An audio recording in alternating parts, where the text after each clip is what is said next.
Hey guys, I wanted to uh, make a point here that I want to show you how to get started on this actual experimentation part of your windmill project because I had some questions come up that I think probably more than one person are thinking right now. So I want to make sure I'm clear about how this is going to work.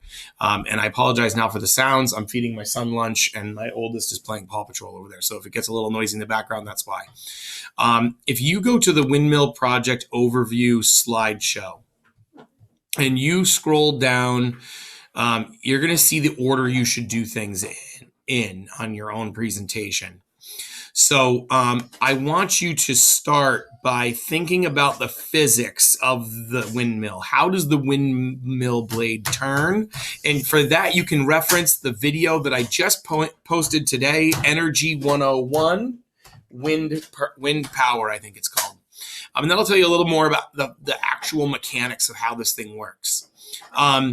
But once you have an idea of how this works, go to slide 7 and you'll find all the options for building your windmill. So I'm going to go ahead and make some of these choices right now. And I'm going to just make some arbitrary choices. I'm going to say I want to go with the smallest blades, with the 5-degree pitch, with yes for the blade twist, wide for the tip, and thin for the airfoil, and 80 for the height. And I'm just choosing the first thing on the list, but you're going to choose things that you think will make an impact when it's time for you to measure the amount of energy generated by your windmill. Sorry, like I said, feeding kids and it's busy.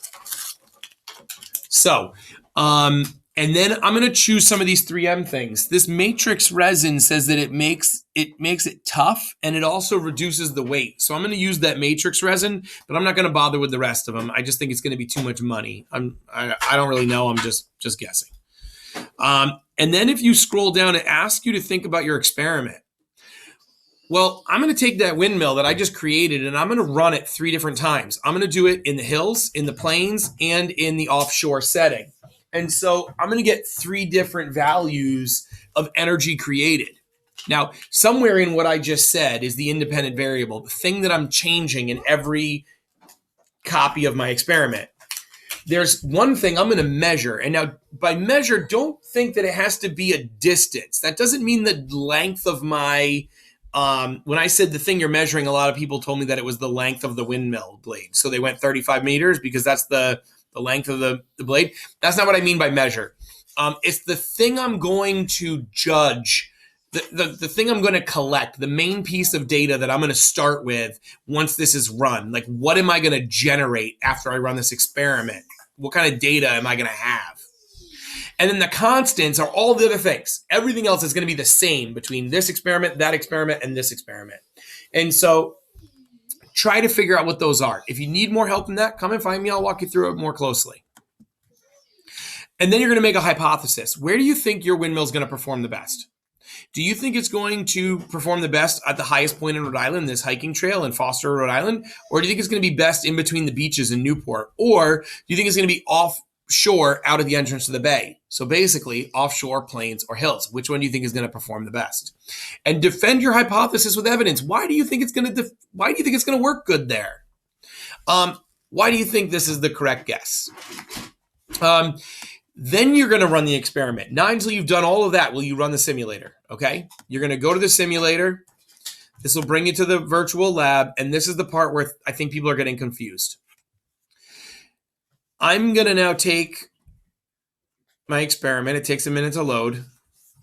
I'm going to begin, and next, and then I'm going to start with one of them. It doesn't matter which one. I'm going to start in the hills. And then I'm going to take these, and I said 37, and I said the tip was wide, and the blade pitch was 5 degrees, and the airfoil was super thin, I think, and the blade twist was yes, and I said the height was 80 meters. So now I've developed this. Now at this point, this might be a nice place to take a screenshot, because I might be able to use this picture in my slideshow when I talk about my design. And then I'm going to test it. It's going to give me a performance rating. It's only 153 homes. That's not very much. It's pretty bad up here, actually, it looks like. So I'm going to go to next. I said I was going to use the matrix resin. And if I hover over here, it tells me a little bit about what it does. And then I'm going to hit test. And I'm up to 145 homes. A little bit better, I think, right? Did it go up or down? I don't even remember what my old number was. And then I'm going to hit next.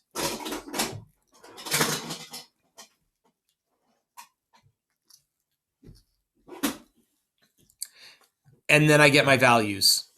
Okay, these are the values I'm going to input. These are my features, and these are my outputs. My outputs are going to change every time, but my features are going to stay mostly the same. The only feature that's going to change is the location. So I'm going to start a new design. This time I'm going to do it in the planes. But I'm going to go back, and my blade length is the same. My tip shape is the same. The airfoil is the same. The blade pitch is the same. The blade twist is the same. And the height is the same. I'm taking the same windmill, and I'm running it in a new location. Next, that one did 133 homes.